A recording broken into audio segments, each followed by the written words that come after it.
이 새벽에 하나님의 말씀을 사모함으로 나오신 여러분을 환영합니다.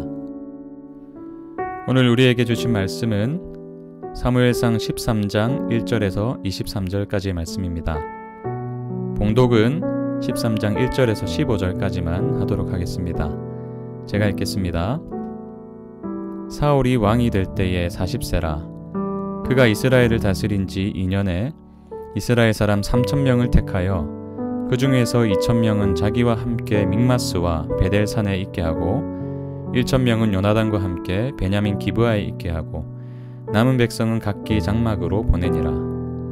요나단이 게바에 있는 블레셋 사람의 수비대를 치매 블레셋 사람이 이를 들은지라. 사울이 온 땅에 나팔을 불어 이르되 히브리 사람들은 들으라 하니 온 이스라엘이 사울이 블레셋 사람들의 수비대를 친 것과 이스라엘이 블레셋 사람들의 미움을 받게 되었다 함을 듣고 그 백성이 길갈로 모여 사울을 따르니라. 블레셋 사람들이 이스라엘과 싸우려고 모였는데 병거가 3만이요 마병이 6,000명이요 백성은 해변에 모래같이 많더라. 그들이 올라와 베다웬 동쪽 믹마스에 진침해 이스라엘 사람들이 위급함을 보고 절박하여 굴과 수풀과 바위 틈과 은밀한 곳과 웅덩이에 숨으며 어떤 히브리 사람들은 요단을 건너 갓과 길르앗 땅으로 가되 사울은 아직 길갈에 있고 그를 따른 모든 백성은 떨더라. 사울은 사무엘이 정한 기한대로 이레 동안을 기다렸으나 사무엘이 길갈로 오지 아니하매 백성이 사울에게서 흩어지는지라. 사울이 이르되 번제와 화목제물을 이리로 가져오라 하여 번제를 드렸더니 번제 드리기를 마치자 사무엘이 온지라. 사울이 나가 맞으며 문안하매 사무엘이 이르되 왕이 행하신 것이 무엇이냐 하니 사울이 이르되 백성은 내게서 흩어지고 당신은 정한 날 안에 오지 아니하고 블레셋 사람은 믹마스에 모였음을 내가 보았으므로 이에 내가 이르기를 블레셋 사람들이 나를 치러 길갈로 내려오겠거늘 내가 여호와께 은혜를 간구하지 못하였다 하고 부득이하여 번제를 드렸나이다 하니라. 사무엘이 사울에게 이르되 왕이 망령되이 행하였도다. 왕이 왕의 하나님 여호와께서 왕에게 내리신 명령을 지키지 아니하였도다. 그리하였더라면 여호와께서 이스라엘 위에 왕의 나라를 영원히 세우셨을 것이거늘 지금은 왕의 나라가 길지 못할 것이라. 여호와께서 왕에게 명령하신 바를 왕이 지키지 아니하였으므로 여호와께서 그의 마음에 맞는 사람을 구하여 여호와께서 그를 그의 백성의 지도자로 삼으셨느니라 하고 사무엘이 일어나 길갈에서 떠나 베냐민 기브아로 올라가니라. 사울이 자기와 함께한 백성의 수를 세어보니 600명 가량이라. 아멘. 사울을 왕으로 택한 이스라엘의 군사력은 블레셋에 비해 형편이 없었습니다. 러시아와 우크라이나의 전쟁이 처음 발발했을 때 모든 이들이 러시아의 압승을 예상했죠. 왜냐하면 세계 2위의 군사력을 자랑하는 러시아에 비해서 우크라이나는 22위에 불과했기 때문입니다. 블레셋과 이스라엘이 이와 같았습니다. 질과 양에서 큰 차이를 보였죠. 우선 보유하고 있는 무기에서부터 차이를 보였습니다. 본문 19절에서 22절은 이스라엘의 형편을 이렇게 말하죠. 19절 보세요. 그때에 이스라엘 온 땅에 철공이 없었으니 이는 블레셋 사람들이 말하기를 히브리 사람이 칼이나 창을 만들까 두렵다 하였음이라. 이스라엘은 철을 다룰 수 있는 기술이 없었습니다. 그래서 이스라엘 사람들은 농기구를 수리하는 것조차 블레셋의 기술을 의존해야만 했습니다. 그러다 보니 철로 된 칼이나 창은 사울과 요나단만 가지고 있었어요. 뿐만 아니라 이스라엘은 블레셋에 비해 수적인 열세에 있었습니다. 사울을 따르던 이스라엘의 상비군은 3,000명이었습니다. 물론 적은 수가 아니었죠. 그러나 블레셋의 규모를 한번 보십시오. 5절입니다. 블레셋 사람들이 이스라엘과 싸우려고 모였는데 병거가 3만이요 마병이 6,000명이요 백성은 해변에 모래같이 많더라. 그들이 올라와 베다웬 동쪽 믹마스에 진침해 병거, 즉 전차 부대가 3만이나 되었습니다. 그리고 기마 부대가 6,000명이었고 보병은 수를 가늠할 수 없을 정도로 많았다고 기록합니다. 마치 해변의 모래처럼 말이죠. 당시 가장 최신의 무기와 엄청난 규모의 군사력을 자랑하는 블레셋은 이스라엘이 자신들의 수비대를 공격했다는 소식을 듣고 격분했습니다. 4절은 이스라엘이 블레셋 사람들의 미움을 받게 되었다 이렇게 말하는데, 원어를 직역하면 이스라엘이 블레셋에게 악취를 풍겼다 이런 의미가 있습니다. 그 악취로 인해서 블레셋은 이스라엘을 공격하기 위해서 믹마스에 진을 친 것이죠. 여러분, 이스라엘이 처한 상황을 한번 보십시오. 엄청난 강대국이 분노에 차서 그들 바로 코앞까지 찾아왔습니다. 우리가 그 자리에 있다면 어떤 마음이 들까요? 어쩌면 이스라엘이 보인 반응이 저와 여러분의 반응일 것입니다. 6절 보세요. 이스라엘 사람들이 위급함을 보고 절박하여, 그래서 어떻게 했죠? 숨으며.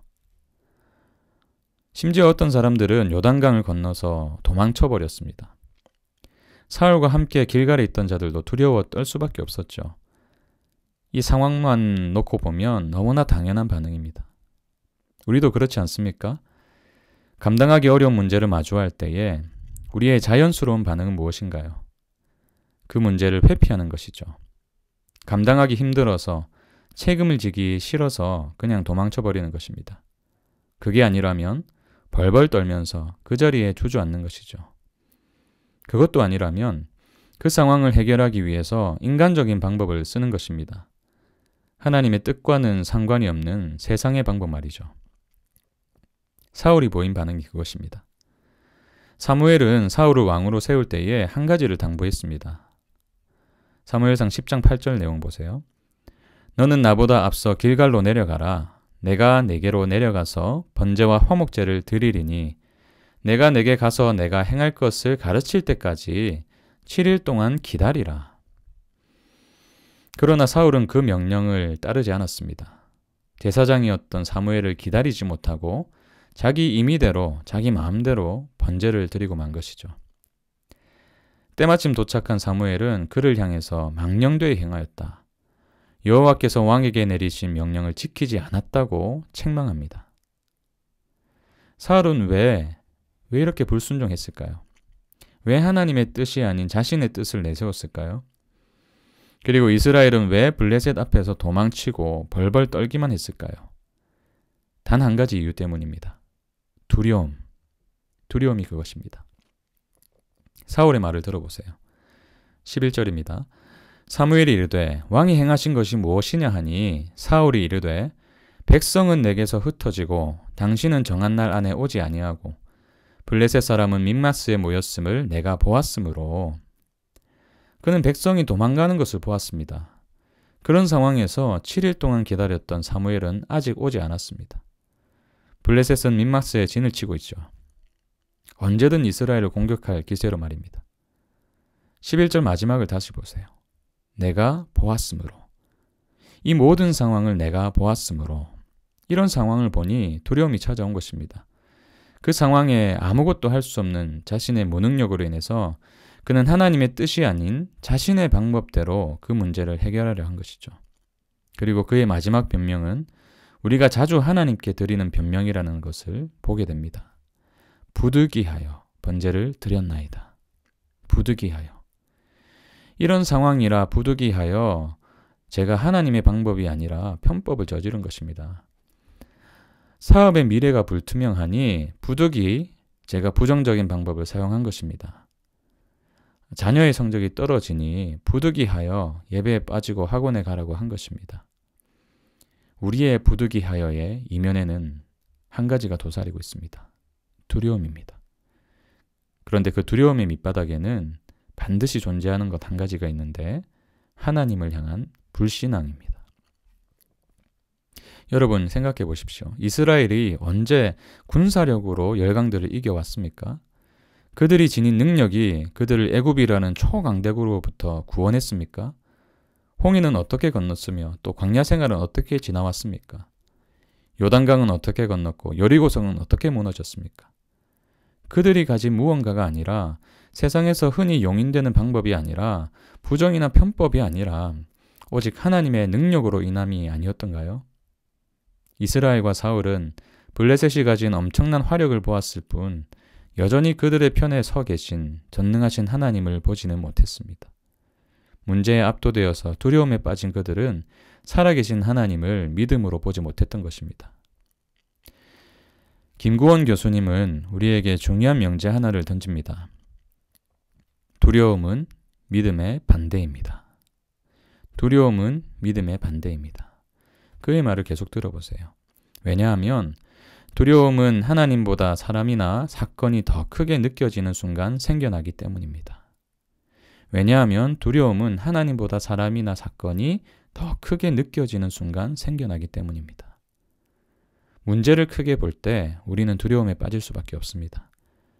그 결과 회피하거나 그 자리에 주저앉아 무기력함에 빠집니다. 그게 아니라면 하나님의 뜻과는 상관없는 방법으로 그 문제를 해결하려고 시도하죠. 이에 반해서 믿음은 무엇입니까? 우리가 처한 문제보다 하나님을 훨씬 더 크게 보는 것입니다. 문제가 아무리 커도 하나님의 능력보다 작음을 인정하는 것이죠. 이 믿음이 두려움을 몰아내는 줄 믿습니다. 여러분은 오늘 무엇을 보실 것입니까? 문제의 크기를 보고 두려움에 빠지실 것입니까? 아니면 문제보다 훨씬 크신 하나님을 신뢰함으로 담대함을 가지실 것입니까? 두려움이 아닌 믿음으로 하나님의 크심을 바라보시길 주님의 이름으로 축원합니다. 함께 기도하겠습니다. 하나님, 블레셋이라는 엄청난 문제에 직면한 이스라엘이 그 문제만을 바라볼 때 도망가기 급급했고 벌벌 떨며 무기력하게 주저앉았고 그게 아니라면 인간적인 방법으로 그 문제를 해결하려 하였음을 보게 됩니다. 그리고 그 중심에는 두려움이 있었음을 보게 됩니다. 그리고 이를 통해서 우리의 모습을 봅니다. 우리도 문제 앞에서 하나님의 크심을 바라보기보다 문제의 크기를 바라보며 거기에 압도당해서 그저 두려움에 떨던 적이 얼마나 많던가요. 하나님, 이 말씀을 통해서 우리에게 주신 메시지를 삶으로 받길 원합니다. 하나님을 불신하여 두려움에 빠져 살지 않게 하시고 오히려 하나님을 신뢰함으로 담대하게 문제를 이겨내게 하여 주시옵소서.